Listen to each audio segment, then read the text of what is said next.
चल है जी, ज़्यादा लंबा चला गया नीचे।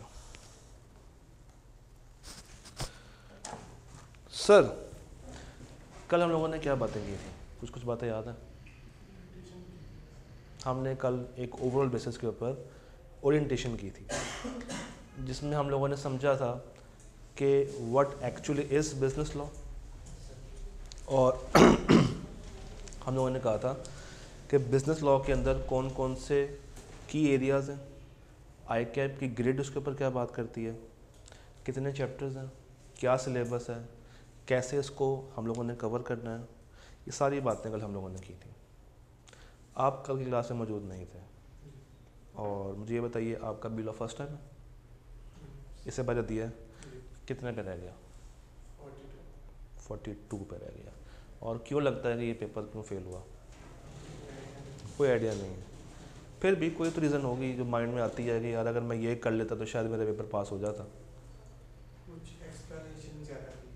कुछ ज़्यादा लिख रहे थे, आई कैप की रिक्वायरमेंट से बढ़ के जा रहे थे, और ज़्यादा में सही की तरफ ज़्यादा थे या गलत की तरफ ज़्यादा थे, फिर भी फेल हो गए। ऐसा तो नहीं होता, ऐसा नहीं होता। अगर आप सही लिख रहे हो और इवन अगर आप ज़्यादा भी लिख रहे हो तो वो काबिल बर्दाश्त तो चीज़ होती है।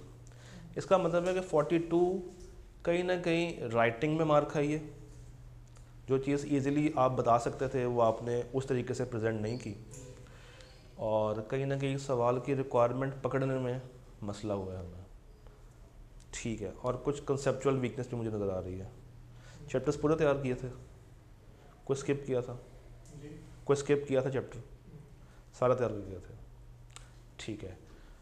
मिस आपका ग़ालिबन 40 समथिंग पे, 41 40 पूरे 40 पे, और आपका आपका 41 पे। तो हमारे पास 40 भी है, 41 भी है, 42 भी है, 41 भी है, और हमारे पास बाकी हजरात जो है वो फर्स्ट टाइम बी लॉ को अटेम्प्ट करने जा रहे हैं। तो मेरे लिए अगेन कल भी ये बात हुई थी, आज भी ये बात करूँगा कि मेरे लिए आप सारे कहाँ पे खड़े हुए हैं?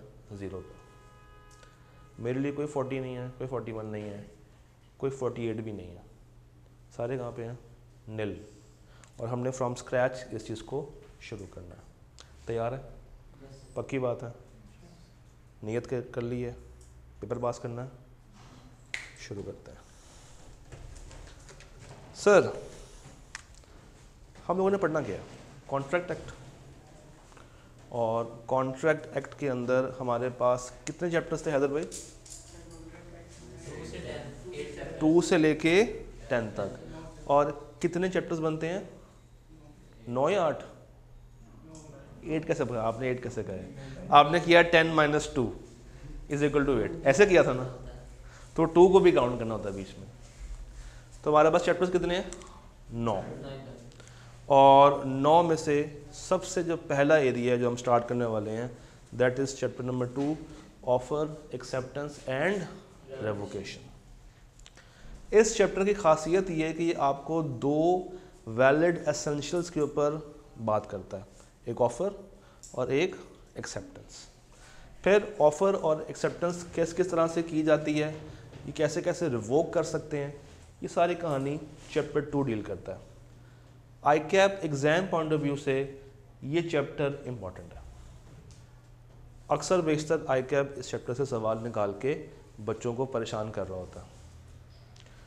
एक बात तो पक्की है, इम्पॉर्टेंट हो या ना हो, हमने एग्ज़ाम के लिए 100% तैयारी करके जानी है, किसी भी चीज़ को छोड़ना नहीं है। अगर किसी चीज़ को छोड़ दिया तो उस गुनाह के हकदार कौन होंगे?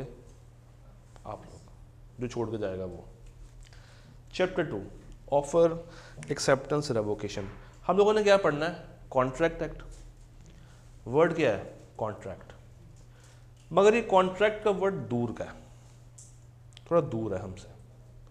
इसको करीब लाने के लिए हमें कुछ बेसिक स्टेप्स पहले सीखने पड़ेंगे, कुछ बेसिक टर्म हमें पहले सीखनी पड़ेंगी, फिर जाके हमें यह वर्ड कॉन्ट्रैक्ट समझ आएगा।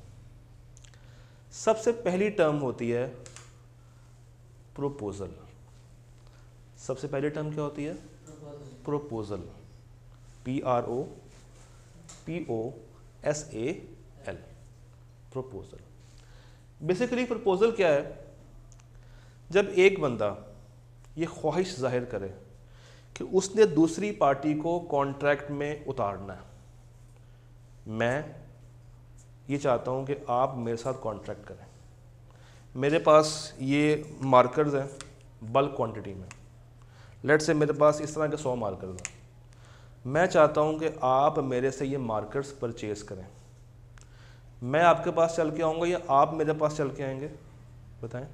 मैं आऊँगा, ख्वाहिश किसकी है, मेरी, तो मैं आपको अप्रोच करूँगा और कहूँगा कि भाई मेरे पास ये 100 मार्कर्स पड़े हुए हैं, 50 ब्लू हैं, 50 ब्लैक हैं, क्या आप मेरे से ये 100 मार्कर्स ख़रीदना चाहोगे? तो भाई का जवाब क्या होगा, या हाँ में या ना में, या भाई यस करेंगे या भाई नो करेंगे। अगर तो भाई ने एक्सप्रेसली नो कर दिया, भाई ने कहा मुझे ये मार्कर्स वगैरह नहीं ख़रीदने, तो कहीं बहस पानी, ख़त्म होगी बात। मेरी प्रपोज़ल पे भाई ने एक्सप्रेस क्या दे दी, रिजेक्शन। उसके बाद से मैं एक अफसरदा सा चेहरा बनाऊंगा और घर को वापस चला जाऊंगा, दोबारा पलट के इनसे रब्ता करने की भी कोशिश नहीं करूंगा। क्यों? इन्होंने मेरी प्रपोज़ल को, मेरी ऑफ़र को क्या कर दिया, रिजेक्ट कर दिया। दूसरा केस, मैं इनके पास आया, मैंने कहा यार ये 100 मार्कर हैं, परचेज़ करना चाहोगे? इन्होंने कहा बिल्कुल मैं परचेज़ करना चाहूँगा। इन्होंने मेरी प्रपोज़ल को क्या कर दिया, एक्सेप्ट कर दिया। When one person signifies to another, one person signifies to another, तो कितने पर्सन हो गए, 2। हर कॉन्ट्रैक्ट के लिए कम से कम कितने पर्सन होने चाहिए, 2, मिनिमम 2। एक बंदा अपने साथ तो कॉन्ट्रैक्ट नहीं कर सकता, तो कम से कम कितने पर्सन्स, 2। When one person, जब मैं इनके पास चल के आया, इनको मैंने सिग्निफाई किया, क्या मतलब, इनको मैंने कहा कि मेरे पास ये 100 मार्कर पड़े हुए हैं, आप ख़रीदना चाहेंगे, और इस नीयत से किया कि ये मुझे उसका आंसर दें, या यस में दें या नो में दें। अगर तो ये आंसर यस में देते हैं, इट मीन्स कि उन्होंने अपनी क्या दे दी है, मुझे असेंट दे दी है। क्या दे दी है, असेंट। स्पेलिंग क्या है, ASSENT। उन्होंने मुझे क्या दे दी, अपनी असेंट, अपनी हाँ की राय दे दी ना, हाँ कर दिया, अपनी असेंट कर दिया, हामी भर ली। To obtain the assent of that other person, कि वो करना चाहता है या करना नहीं चाहता। तो अगर मैं इनके पास आऊँ और कहूँ कि सर ये रहे मार्कर्स, परचेस करना है, इन्होंने कह दिया यस सर मैं परचेस करूँगा, तो इन्होंने मुझे क्या दे दी, अपनी असेंट, असेंट टू परचेस। हमारे दरमियान क्या कॉन्ट्रैक्ट हो गया, नहीं, हमारे दरमियान एक वादा हो गया, एक प्रॉमिस हो गया, जिसमें मैंने भाई को ऑफ़र की थी, भाई ने मेरी ऑफ़र को क्या कर दिया, एक्सेप्ट। तो प्रॉमिस क्या है, जब एक बंदा चल के जाए और जाके कहे कि ये चीज़ मुझे आपके साथ सेल परचेज़ करनी है, क्या आप एग्री हैं? दूसरी पार्टी कहे जी मैं बिल्कुल एग्री हूँ, मान जाए, इट मीन्स कि आपस में क्या हो गया, हमारा वादा, आपस में एक बाहमी वादा डेवलप हो गया, एक म्यूचुअल वादा डेवलप हो गया। इसे हम कहते हैं प्रॉमिस, इसे हम कहते हैं प्रॉमिस। फिर क्या ऑफ़र एक काम के सिर्फ करने की होती है? क्या ऑफ़र का मतलब यही होता है कि मैं किसी से कोई काम करवाऊं? नहीं, किसी काम को करना या किसी काम को करने से रोकना, abstain from doing something. For example, ये सिक्योरिटी गार्ड बैठे हुए भाई, हम उनको पैसे क्यों देते हैं? Why we pay him?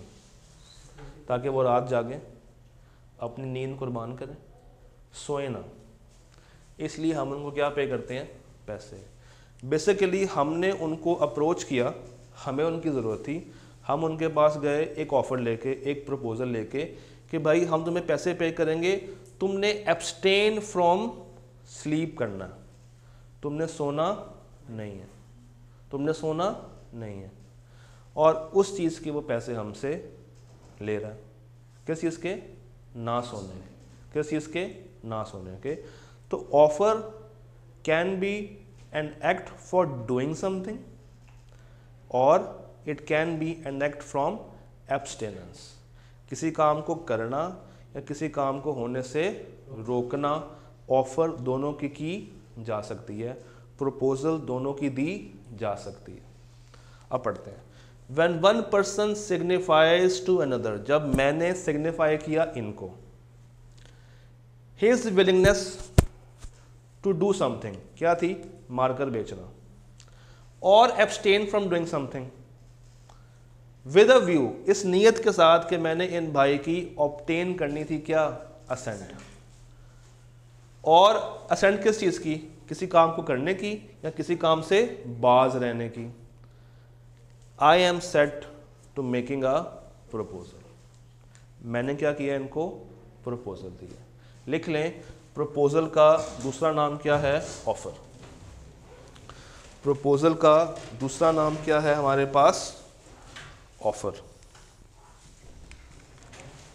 Proposal का दूसरा नाम क्या है? ऑफर।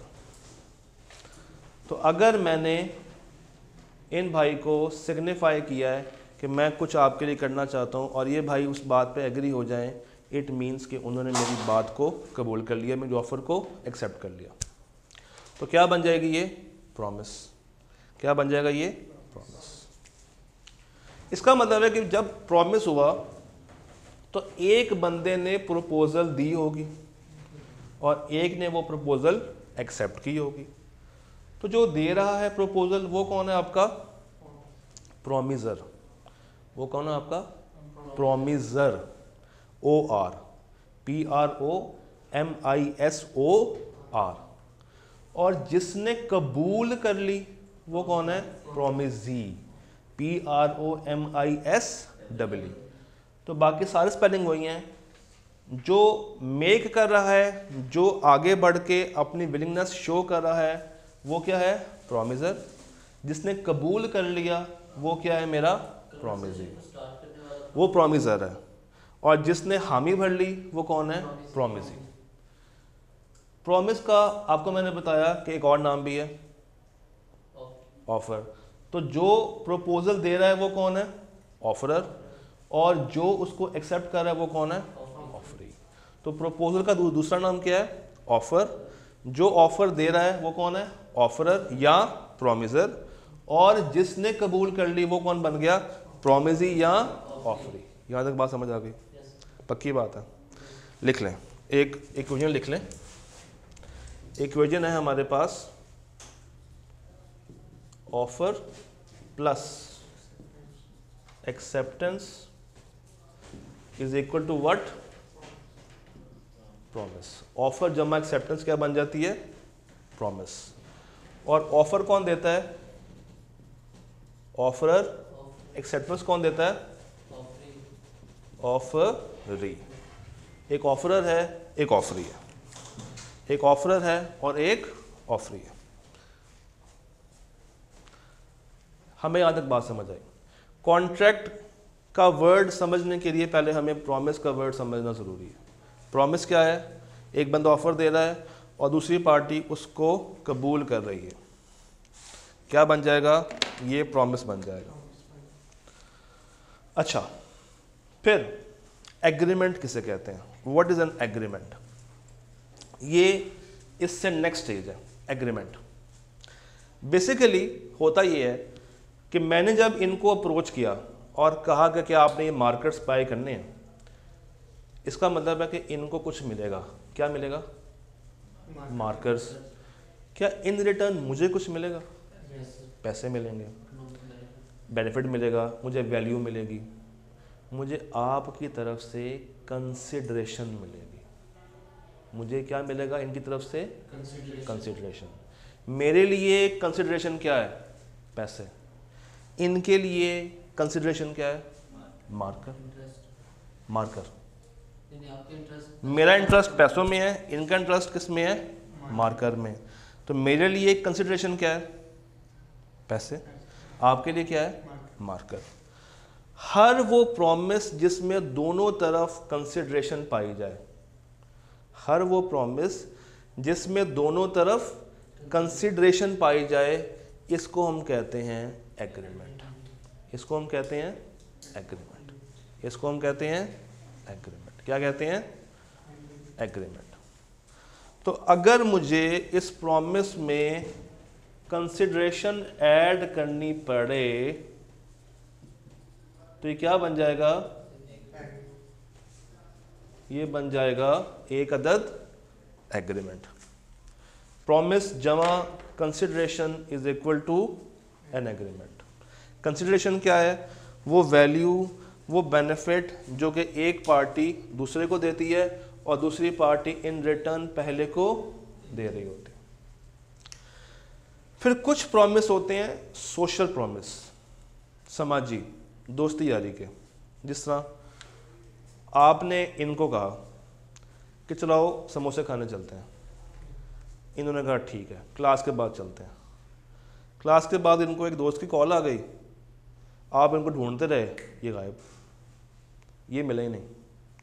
क्या आप इनको अदालत लेके जा सकते हैं कि भाई हमारा आपस में कॉन्ट्रैक्ट हुआ था, हमारा एक वादा हुआ था कि समोसे खाने जाने हैं, मैं इनको ढूंढता रहा, ये मुझे मिले नहीं, चलो केस कर दिया, मुझे मेरे टाइम का हर्जाना पे किया जाए। क्या इस तरह होगा?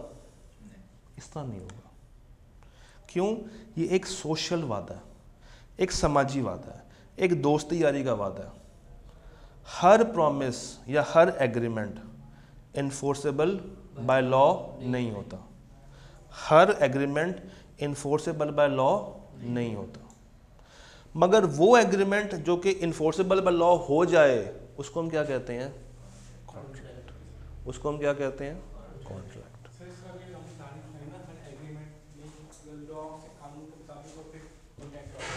क्या समोसे वाली बात में एग्रीमेंट ही हुआ, एक ने कहा समोसे खिलाओ, दूसरे ने कुछ कंसिडरेशन किया। करते हैं। अगर मैं एग्रीमेंट में लीगल ऑब्लिगेशन ऐड कर दूं तो it will become a contract. चलिए ये बताएं, आपने कहा था समोसे खाने चलो इन भाई साहब को, और इन्होंने कहा ठीक है मैं तैयार हूं। इनको क्या कंसिडरेशन मिलेगी? समोसे। क्या इन रिटर्न आपको कुछ मिला? नहीं। इन भाई ने कहा यार अगर तुम मुझे समोसे खिलाओगे ना तो मैं इतना बदीद नहीं हूं, मैं तुम्हें इसके बदले लेमन सोडा पिलाऊंगा। तो अब आपकी कंसिडरेशन क्या है? Lemon soda.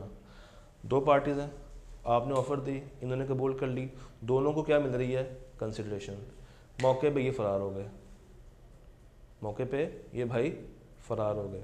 इसका मतलब क्या है कि कॉन्ट्रैक्ट डेवलप ही नहीं हो पाया। आप इनको अदालत में लेके नहीं जा सकते, ये इन्फोर्सेबल बाय लॉ नहीं।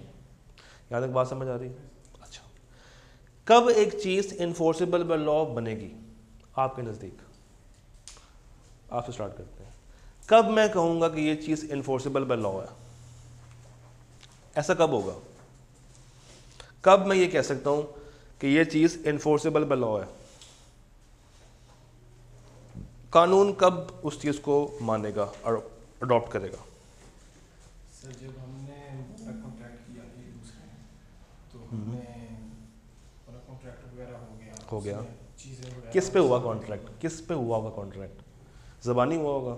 सर मिसाल के तौर पर हमने रॉ मटेरियल सर परचेज किया, तो रॉ मटेरियल हमने परचेज किया तो वो वाला रॉ मटेरियल मैंने ले लिया वो सर बायर से। ईजी हो जाओ। फिर बायर से ले लिया तो बायर ने ना वो रॉ मटेरियल अच्छा नहीं था, तो उसने ठीक है, कहा बायर ने मैं नहीं वापस ले सकता। ठीक है, तो वो जो सा इशू होगा तो हम अदालत में। अच्छा। और कब हम कहेंगे कि ये चीज़ इन्फोर्सेबल बाय लॉ है? कब हम एक एग्रीमेंट को साबित कर सकते हैं या कोर्ट में जाके क्लेम कर सकते हैं कि इसको पूरा करवाया जाए? जब वो रिटर्न फॉर्म में होगा। क्या मतलब सिर्फ एक खाली कागज़ पे लिख लें? नहीं, उस कागज़ पे लिखें जिसको आपने बाद में कानून में जमा भी करवाना है। उसको हम क्या कहते हैं प्यार से? Stamp paper. क्या कहते हैं प्यार से? Stamp paper. तो इन्फोर्सेबल बाय लॉ का मतलब है वो चीज़ जिसको कानून इन्फोर्स करवा सके, बाद में उसको पूरा करवा सके, और वो चीज़ क्या होनी चाहिए, रिटर्न फॉर्म में होनी चाहिए। कानून सबूत मांगता है, ज़बानी बातें उसके लिए इतनी ज़्यादा इजी मानने में नहीं आती हैं। वो क्या मानता है, एविडेंस के ऊपर बात करता है। तो सिंपल रखते हैं, ऑफर जमा एक्सेप्टेंस क्या है, ऑफर जमा एक्सेप्टेंस क्या है, प्रॉमिस। प्रॉमिस में मैं अगर कंसिडरेशन ऐड कर दूं तो क्या बन जाएगा, एग्रीमेंट, और एग्रीमेंट अगर इन्फोर्सेबल बाय लॉ हो तो क्या होगा, कॉन्ट्रैक्ट। बात समझ आ गई। एक बात और याद रखिएगा, इन्फोर्सेबल बाय लॉ का मतलब ये भी है कि ये चीज़ हमेशा लीगल होनी चाहिए। क्या होनी चाहिए, लीगल। एक शर्त का कॉन्ट्रैक्ट है, शर्त लगाना वैसे तो हराम है, नहीं लगानी चाहिए, और वो हमने कर दिया स्टाम्प पेपर पे, तो क्या कानून उसको पूरा करवा सकता है, नहीं। तो इन्फोर्सेबल बाय लॉ के दो मतलब हैं, एक तो ये लीगल होना चाहिए, दूसरा एक ऐसे कागज़ पे हो जिसको आप बाद में अदालत में जाकर साबित भी कर सकें। तो enforceable by law is written and a legal obligation, legal boundaries के अंदर रहते रहते आप इसको पूरा कर सकते हैं। डन। ये पहली चारों बात एक दफ़ा पढ़ लें, सामने से पढ़ लें बेशक। हम लोगों ने मैक्सिमम चीज़ें ना क्लास में कवर करके जानी ताकि घर में आपको परेशानी हो ही ना। तो प्रपोजल, प्रॉमिस, एग्रीमेंट, कॉन्ट्रैक्ट की डेफिनेशन पढ़ लें, किसी पॉइंट में कोई मसला तो पूछें।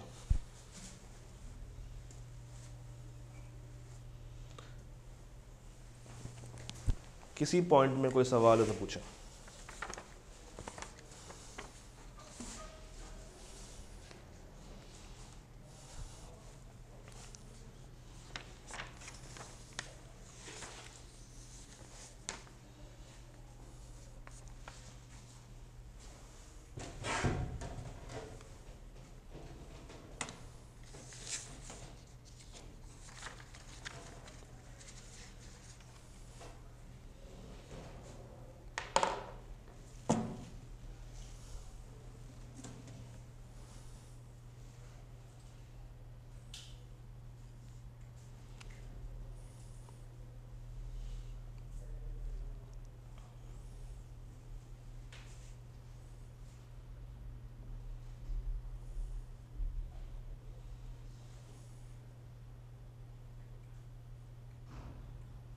जी, कोई मसला, कोई भी नहीं। आपके पास एक कागज़ आया होगा, आए जरा उसके ऊपर। सवाल नंबर 1 देखें, Adeel offers to buy bike from Babar for ₹50,000। बताएं इसके अंदर प्रपोजल क्या है, क्या है प्रपोजल, बाइक की बाइंग, बाइक की बाइंग क्या है, proposal. Question number 2, Adeel offers to buy bike from Babar for ₹50,000 to which Babar responds positively. Babar ने पॉजिटिव रिस्पॉन्स दिए, यानी कि उसने क्या किया होगा, एक्सेप्ट कर लिया होगा। अच्छा, does this constitute a promise, क्या ये प्रॉमिस बन गया, यस। क्यों, क्योंकि एक पार्टी ने ऑफर की, दूसरी पार्टी ने पॉजिटिव रिस्पॉन्स देके उसको एक्सेप्टेंस दे दी। तीसरा सवाल, Adeel offers to buy bike from Babar for ₹50,000 to which Babar response positively. इसमें प्रॉमिसर कौन है, प्रॉमिसी कौन है, बताइए। अदील ने ऑफर किया तो अदील कौन है, प्रॉमिसर, बाबर कौन है, प्रॉमिसी। ठीक है। सवाल नंबर 4, बात रिपीट हो रही है, बस बाइक की जगह पे कंप्यूटर आ गया। What are the respective promises and their consideration. Adeel के लिए क्या कंसिडरेशन है, कंप्यूटर बाय करना। बाबर के लिए क्या है, 50,000। सवाल number 5, Adeel offers to sell his furniture to Babar for ₹50,000। Babar accepts this offer. How the contract can be enforced if there is default by either party. कैसे कॉन्ट्रैक्ट हम इन्फोर्स करवा सकते हैं अगर कोई भी पार्टी बीच में से मुकर जाए।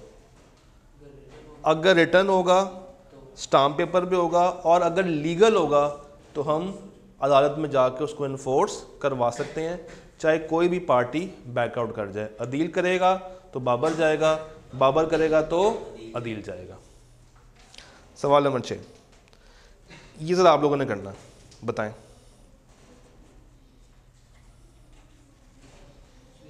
कुछ भी नहीं होगा। क्यों? ये समाजी वादा है, ये एक सोशल क्या है, प्रॉमिस। डन।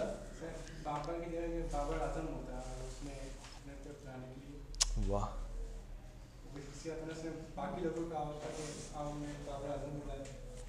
ठीक है जी, आगे चलते हैं।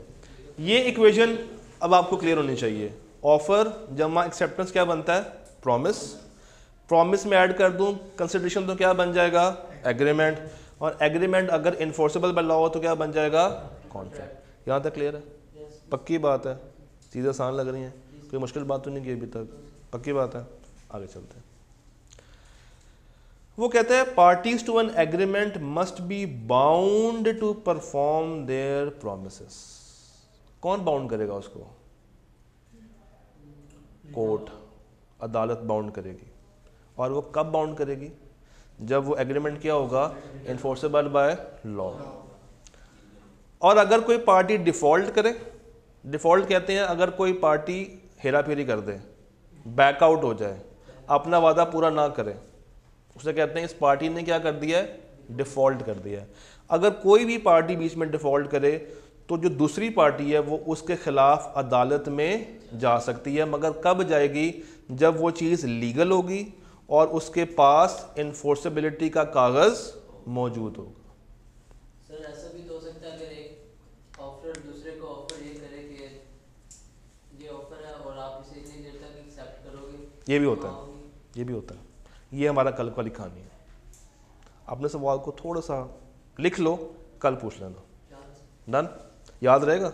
नहीं रहेगा, लिख लो, लिख लो, क्योंकि लिखवा इसलिए रहा हूँ, कल आपके कहने से पहले पहले वो चीज़ कवर हो जाएगी। हाँ जी, parties to an agreement must be bound to perform their promises. कौन बाउंड करेगा? कोर्ट। और अगर कोई पार्टी डिफ़ॉल्ट करती है, उनमें से कोई भी पार्टी अगर डिफ़ॉल्ट कर रही है तो दूसरी पार्टी कोर्ट में जाएगी और उसके खिलाफ केस करेगी और कहेगी कि ये चीज़ मुझे पूरी करके दो, ये परफॉर्मेंस मुझे पूरी करके दो, अदरवाइज क्या पे करो, क्या पे करो, पेनल्टीज, डैमेजेस, हर्जाना, फाइन, कुछ भी आप कह सकते हैं। डन? लिख लें, इसी बात से लिंक कर दी एक बात। वो पार्टी जो कि डिफ़ॉल्ट कर रही है, वो पार्टी जो कि बैकआउट कर रही है, जिसने धोखा दे दिया है, वो कहलाती है डिफ़ॉल्टिंग पार्टी। वो पार्टी जो कि बैकआउट कर रही है, डिफ़ॉल्ट कर रही है, वो कहलाती है डिफ़ॉल्टिंग पार्टी। क्या कहलाती है? डिफ़ॉल्टिंग पार्टी। और जिसके साथ धोखा हुआ है, जिसके साथ धोखा हुआ है, वो बेचारा मासूम, वो कहलाता है एग्रीव्ड पार्टी। कौन सी पार्टी? एग्रीव्ड, AGGRIVED,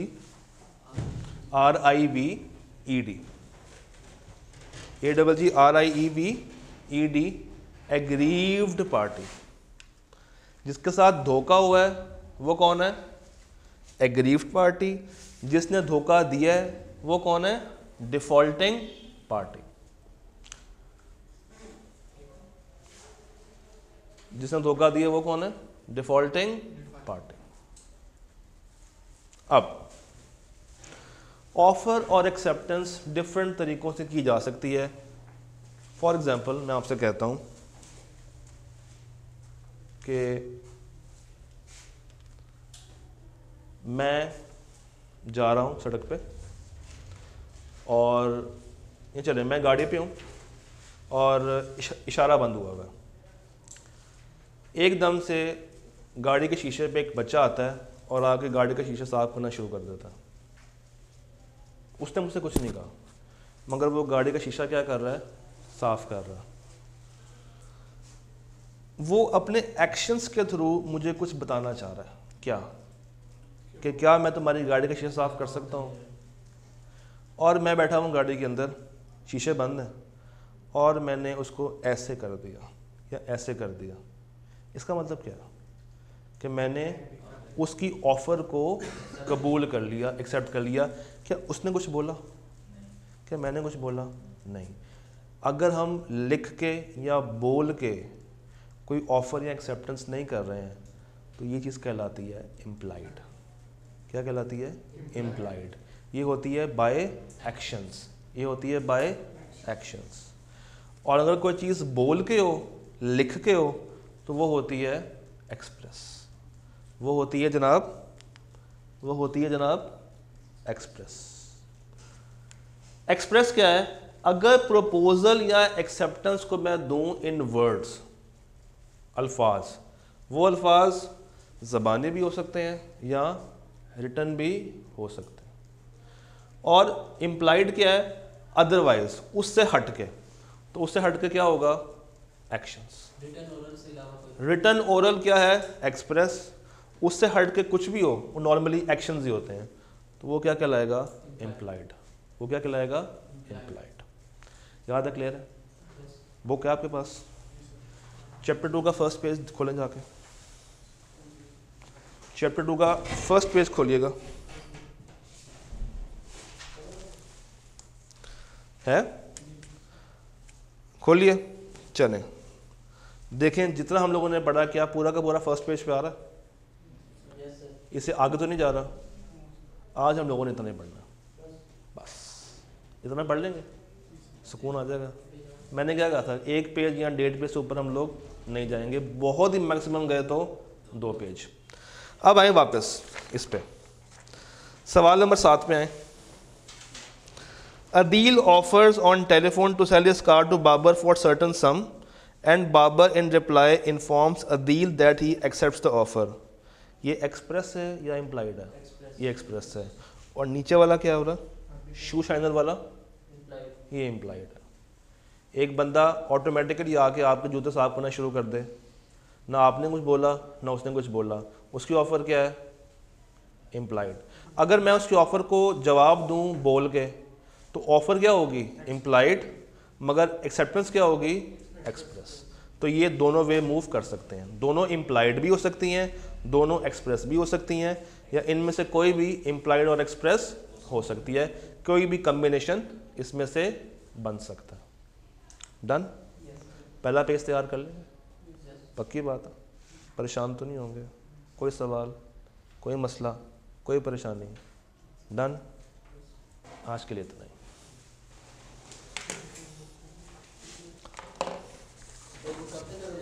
बुक बाहर पड़ी जाकर ले लें।